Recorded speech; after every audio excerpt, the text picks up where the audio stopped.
And so after 8 enthralling third round heats in the BoyleSports Irish Greyhound Derby, we are down to the final 24. And it was, well, some war of attrition here this evening. You may hear from my voice, I'm a little bit hoarse. That's just one of those things as part of the job. Kevin, it's no surprise I'm hoarse because that was, it was pretty exciting here this evening. We're after seeing the Derby winner in action.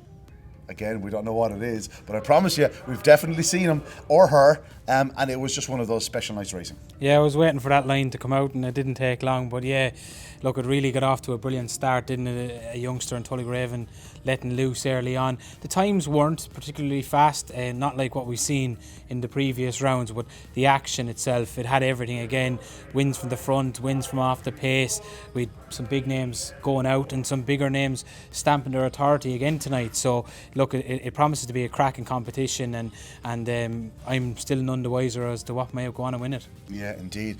We have to give a mention though, the track was in good condition. It was in great condition. Yeah. I was in Dublin all day. I was up at a camogie match today, hence the little bit of hoarseness added to tonight's action, and I got soaked to the skin. It never let up from morning through noon, late into the evening. It only stopped just a little bit before racing kicked off here. You couldn't tell. Yeah, no, it was in cracking condition, and they were ideal underfoot conditions. I'm just talking about the times.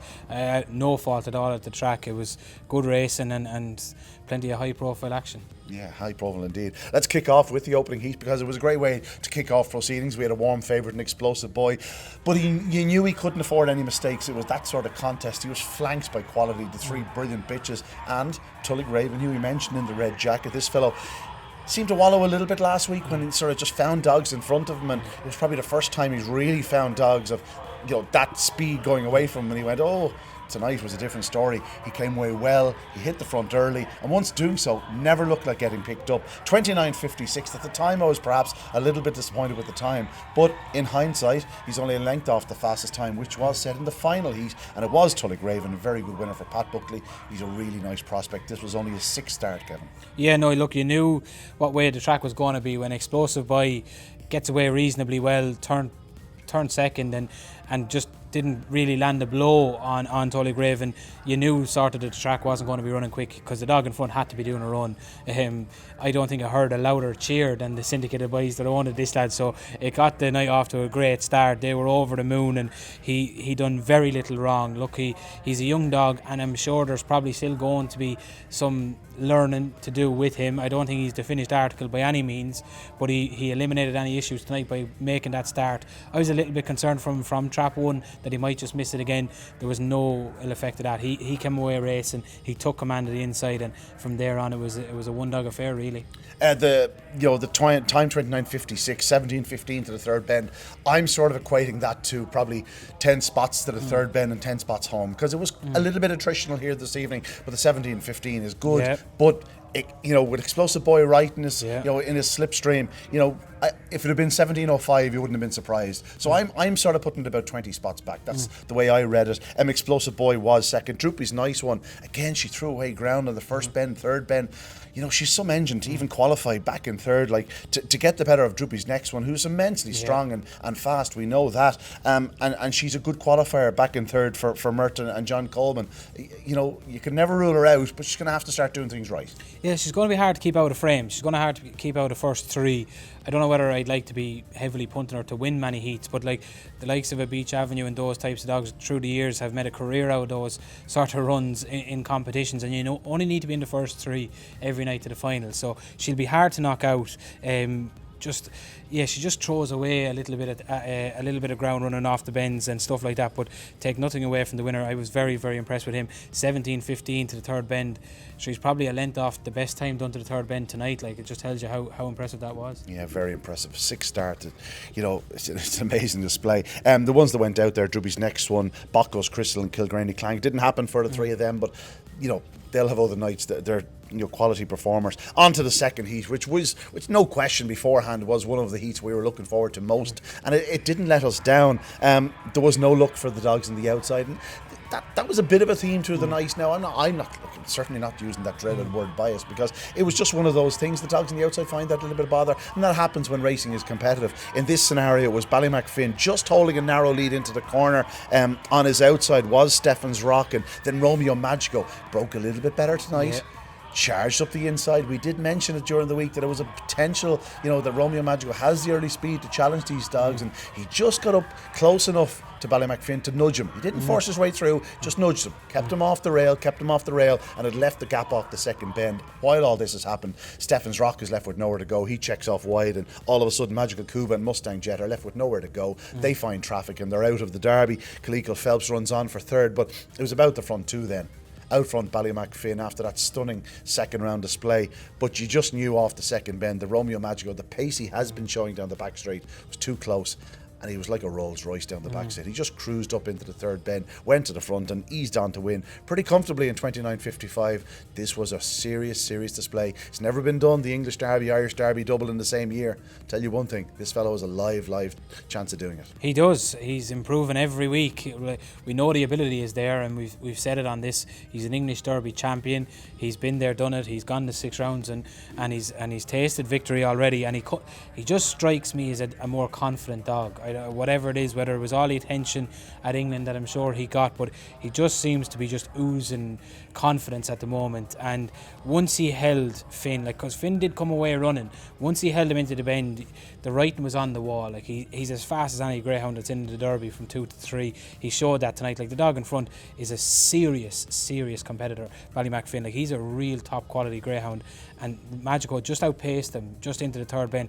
Calico Phelps actually turned a lot closer after the traffic that I expected. I said, the two up front now, any trouble here, and this lad will be flying. But he didn't really make an impression on the two in front, and I think that's more credit to the two lads in front, that they are just really high quality greyhounds. 17:30 into the third bend, I expect both of those, the first and the second, to be able to take 2 or 3 lengths off that clock. And when you look at 29.50 odd run, they could have done a serious run here tonight on a slow track. Highly impressive from the winner. Take nothing away from the young dog in second. I think he's a potential future superstar. Probably everyone knows that now. And Calico Phelps in third. He's just such a good competition dog. Whatever quarter final he comes out in off the second bend, every dog in the race is going to be looking for him. What I liked about Romeo Magico, you said confidence and air of confidence. He's not afraid to use his frame anymore. He's an 80-pounder and he knows it. Tonight he didn't go gung ho. He just said, "No, I'm here. Get out of my way," and then boom, when the gap opened up, he shot through it. On to Heat 3, and this was one of your own Barefoot Supremo. It was a pretty brilliant performance. All the money here was for Hanover Phantom, and I must admit I am a fan of the greyhound, but I just didn't quite see why the strength of money was for him. I always thought Macho Pride would lead him into the corner. I thought Barefoot Supremo would nearly lead him into the bend, and that's exactly what happened. On the outside, though, Bullet from a Gun lived up to his name. He absolutely rocketed it out, led around the outside. Macho Pride just forced Barefoot Supremo wide, took a bump. It was a fair enough wallop now. We lost 2 or 3 lengths, but he absolutely took off into the back straight. He cruised down the back straight. It was like watching Romeo Magico. They really strode out down the back straight. He moved past Macho Pride at halfway as if he was stopped, and you always knew he was going to get to the leader. Okay, he steadied himself around the third and fourth bends, just a fraction, found the gap off the fence, turning for home, cruised on to win by 3 parts of a length, 29.66 into the quarterfinals. Most pleasing display by Barefoot Supremo. Yeah, look, I said it to you here off air last week that he reminded me of a couple of good dogs that we've had down through the years with the way he ran the back straight, and look, we know how powerful he is. The most pleasing thing is, you saw how surprised I was with you here last week, Ian, about how he trapped. He followed it up again tonight. He came away, I know people might look at his section and say 347, you're getting carried away with yourself. Well, when you watch him doing 360s for all of his career, it's a huge difference. Because, and like you said, in fairness about the dog, through his career, people have him down as a dog that lacks early. It's not the early that he lacks, it's the trapping that's let him down. When you're doing 360s, you're always going to be out the back at the first bend. If he can do 340s in and around that area, he has enough area to hold his position into the corner. He's a big dog too. Last year he was the one given the shoulders. Tonight and last week he was on the receiving end of it. But it was just the position he was in. After the trouble at the corner, I was a little bit concerned, but he's got plenty of boot. So we're delighted into the quarterfinals, and hopefully he'll come on from a Bullet from a Gun. I actually gave this one a massive chance, even though I had a dog in the race. the race just screamed to me looking for something to take command early. I fancied him to take command early. I thought one could potentially, on paper, before the race, get up the inside and move off and cause a bit of trouble. It didn't happen that way, but ran a massive race and defeat that bullet from a gun. Has got real lovely early boot and wasn't beaten all that far. And in fairness, when Supremo gets on your tail at the third bend, to hang with him as well as he did, I thought was a good, pleasing run. The Inez boys, these were the lads that insisted on getting a picture after the opening round when he finished second. They still haven't got their heat win. Could you imagine what'll happen if he wins his heat? But like, he's there, as you say, and he's razor sharp, going up strongly, and will get his draw. Yeah, it makes more sense now, because I was actually walking Supremo in the car park and wanted him to let a shout over at me and said, "You're the lad that collared us," so it makes a bit more sense now. And Savannah Hero back in third, we spoke about this later at the Follies View. When they get things right and get to dominate, they're far better. Didn't get to dominate tonight, but showed lots of pace to the third bend, but then didn't find much home, but flew into the third to qualify. Exactly, and if this lad gets on the bunny, he's far better than what is. If you looked at his form throughout the Derby so far, 29.90, 29.89, probably around a similar clock tonight, you'd be any price you want, but this lad can do it 29.40 or 50 when he gets on the bunny. Yeah, Hanover Phantom went out, Macho Pride went out. I have to mention Macho Pride, a good heat winner last week, been running so well for Kieran Lynch and the owners, and Patient Crusader just didn't happen for him this evening. But no, as we said, Barefoot Supremo 29.66, a good run, you know, considering he lost those couple of lengths on the opening corner. On to heat 4, and this was a heat where the money came for the top runner, Hoodoo Brown, and he was a bit closer into the corner than we've seen. We did see him one night leading on the bend and going on to win in 29.27. Just for a moment into the bend, I thought he was getting through. Scooby Duchess had gone up fastest on the inside, but she just couldn't quite shake off her rivals. Callaway Masters was on her right shoulder, and then up her inside was Hoodoo Brown. And as a result, the inside duo clashed and had left Callaway Masters. He took a step right, took a little bump, but galloped on. And then Hoodoo Brown got after him. There was traffic in behind, which saw your fellow Price's Jet just run into a couple of dogs. Cushy Concord was left with nowhere to go. Clona Blue did turn in third spot, and that was basically the end of you, because we know how fast he is down the back straight, and he is staying on very well at present. But out front, Callaway Masters, big strong galloping greyhound, 70.55. He's not doing the clock to the third bend. He does come home reasonably well. He's just galloping hard out front. You know, he's not doing the clocks, but there he is, and he's another win. And I think that's 4 out of his last 5 or 5 out of his last 6, something like that, something ridiculous. Anyway, he's absolutely flying for Dennis Murphy, and not his only winner of the night. Yeah, no, and Owen, I met Owen over the far side. I was just coming back across when they were coming in with this lad, and I was talking to him, and he just said, like, this, I think he's nearly surprised. And Owen, like, he's really improving all the time. Yeah, look, the clock mightn't have been there. Well, at the same time, he's only 3 lengths off Supremo. At the same time, and he took a bit of a bump himself. So take nothing away from the winner. The winner is only doing what he can do. He's very strong from the third bend home. And when you see later on in the card some 17, 10 and 20 runs to the third corner, and they're only going a couple of lengths quicker than him, and he's only doing 55 to the third bend. It just tells you, of the dogs left in the Derby, he's probably one of the stronger runners coming home. So he's got a great chance to keep progressing, and Dennis Murphy and Owen are just having some Derby so far, and long may it continue. Like you said, Hoodoo Brown, for me, 3 yards before the bend, was odds on. Like, I was convinced at worst he was going to come out of it in second and go on and win. But while the bitch is only 59 pounds, she did enough to get in his way. Yeah, and she and in fairness to Scooby, like, she'd 86 pounds on her inside, she's 75 pounds on her outside. Price's Jet 77, he was also on her outside. Like, she didn't have anywhere to go, and poor old Corky ended up having to jump over her. And Clona Blue, he turned third off the second bend. I knew the goose was cooked at that stage. You're not going to come from behind Kevin Lastage runner, and take nothing away from him too. He is just he's going to keep qualifying. We keep saying it about them style of running dogs. Like, they'll put just not find those yards early though, is he? He's always going to struggle against the quality that's in the first 100, 200 yards. But from halfway, he's very quick. Yeah. We move on, because Heat 5 saw another fine display. And a display that I certainly enjoyed, I can promise you that. Born Warrior, firstly, he was beaten, but he showed tremendous early boot again. I know it was probably one of the easier heats on paper for him to contest in a sense where he's a fantastic lead early. That was always going to happen if he came away racing. Crypto Punk, though, was a different scenario, and Born Warrior did so with ease. He showed absolutely electric early speed at 3:41 after a moderate enough start, 17:14 to the third bend. He does swing off the last bend, that's what he does, and the track tonight probably doesn't allow him to do time. And he doesn't tend to do time. 29.65, he's doing 29.72, so 20 off at 29.52 is probably his run. He's probably capable of doing a bit better. He's doing a 29.30 to the third bend every night of the week, just giving away those few lengths. But at halfway, Crafty KOKORO, and I did take a glance back to see which of the fast finishers were closest, and it was Stories Pee Wee and Beach Avenue with Crafty KOKORO at the back, and I took my eyes off her. In hindsight, I saw the replay. She's forced to check again at the third bend, but she stays really tight to the third and fourth rail, and then absolutely takes off up the home straight. And quite way out, it looked like she was going to get there, and she did. And sort of in the bluster and the fluster, I was sort of going, oh, that's close. It was a length. She wins comfortably. It was some run. She is some fast lady.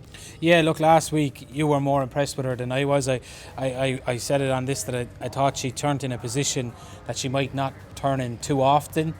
Tonight she's off the second bend. She's given Born Warrior, who we're talking about as a potential Derby winner, a Derby quality dog, like a 29, 30, 40 dog. She's 12 off him. Off him at the second bend. Like, that's no exaggeration. Oh no, she's nearly off the screen. I'll challenge anyone to stop the camera when she hits the second bend. She's 10 or 12 lengths off the pace. It was breathtaking. Now I know the dogs in front sort of all took a wide course off the last bend, which gave her the motorway up the home straight to come up the inside, but take nothing away from her. She was behind Stories Pee Wee, she was behind Beach Avenue. You don't come from behind those caliber dogs. Now they swing off, she goes up the inside. It was breathtaking to watch. It blew my mind watching what she done off the second bend. Like last week I said to you that I thought she wouldn't turn in that position too often. Where she turned at the second bend, I said, yeah, that's where I expected her to be. I didn't expect her to pick up that caliber dog. It was a sensational performance. Born Warrior, he's just, when we talk about those staying dogs that'll keep progressing, as long as he keeps starting, he's going to keep qualifying, because he's going to be in front of that third bend most nights. Like, there's probably 2, maybe 3 dogs in the Derby left that could live with him to the third corner. He just burns good dogs off. He's excellent to the third corner. He keeps qualifying. And Crypto Punk, I was mightily impressed with him here last week. Followed it up with a real good run. And in fairness to Crypto Punk, like, he didn't lead, and he had KOKORO, Stories Pee Wee, Beach Avenue chomping at the bit, chomping at his heels down around the bottom 2 bends. He had to knuckle in to qualify. Very good run in third as well. He's only beaten a length and a half, so he's doing the 29.75. Yeah. 20 spots slower than last week. It's adding up. It's that 20 spots. But Crafty KOKORO, what's she behind at the third bend? I don't know. Is she 6 or 8? I was just blown away. She must be coming home in close to 12 seconds. Like, it's just breathtaking. It's unbelievable. Performance it's impossible. Yeah. Unbelievable performance by Crafty KOKORO. It didn't happen for Stories Pee Wee and the remarkable Beach Avenue tonight. It was potentially one of the races that could fall in their lap, or it could just work out against them completely. They found themselves way out the back, and they sort of got in each other's way, and that was that. They were done. He's a fantastic. He's run so well for Michael Corr. Goes out in fourth. He only loses out by a length in a place in the quarterfinals. Michael Corr has done a remarkable job with them. On to Heat 6, because this is our heat we're talking about. It was about Ballinabulla Ed and Coulivanny Hoffa in the betting ahead of it. Trap 2 Callaway Pro-Am was sort of nearly forgotten dog in the market. It's only a week ago we saw and we talked about him as a potential Derby challenger, and this was just an unbelievable tussle between himself and Coulivanny Hoffa. Didn't happen for Ballinabulla Ed. Druppy's Rocker caught him in the heels at the corner when he looked like turning in a disputed third spot with Mary's Wedding. As it was, it turned into a bit of a 3-dog affair down the back straight and home, with Mary's Wedding slipping around in third. But it was Callaway Pro-Am and Coulivanny Hoffa. They went toe-to-toe from the second bend, like 2 prize fighters. And back in the olden days, 35, 40 rounds. These lads didn't have to do that much, but I'll tell you what, they had a great tussle all the way to the line. And in the end, Callaway Pro-Am, at a couple of points in the race, it looked like Coulivanny Hoffa was getting the better of him, but he really dug in off that final turn. And this dog, I know he's won 8 of his 11, but he just seems to be a very different greyhound now than he was even a month and a half ago. Yeah, his style of running has changed, in my opinion. Like I said on numerous occasions on this, that he's a dog I followed closely in his early races in his career. I eyed him down as sort of an all-rounder. Good early, good back straight, and stayed pretty well.